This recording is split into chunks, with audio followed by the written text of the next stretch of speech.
சிவகங்கை மாவட்டம் சிங்கம்புணரி அருகே இயங்கி வரும் கல்குவாரியை நிரந்தரமாக மூட வலியுறுத்தி 200க்கும் மேற்பட்ட கிராம மக்கள் சாலை மறியலில் ஈடுபட்டு வருகின்றனர். இது பற்றிய கூடுதல் தகவலை செய்தியாளர் மீரா மைதீன் வழங்கிட கேட்கலாம். மீரா மைதீன், வணக்கம். இந்த கல்குவாரி யாருக்கு சொந்தமானது? இதனால் ஏற்படக்கூடிய பாதிப்புகள் என்ன? கிராம மக்களின் கோரிக்கை என்னவாக இருக்கிறது? மேலும் தகவல்களை பதிவு பண்ணுங்க.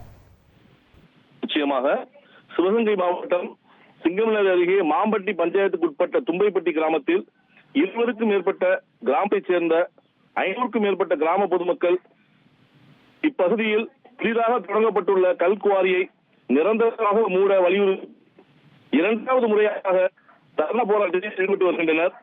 மேலும் இப்பகுதி மக்கள் கூறுகையில் கிராமங்களை சுற்றி செயல்படும் கல்குவாரிகளால் கனிம வளங்கள் சொல்லப்படுவது மட்டுமல்ல, வெடியின் சத்தத்தினால் இங்கு வனப்பகுதிகளில் வாழ்ந்து வரும் மான் போன்ற ஏனைய வனவிலங்குகளும் அச்சுறுத்தலாகி அடிக்கடி வாகனங்களில் அடிபட்டு இறந்து முடிகிறது.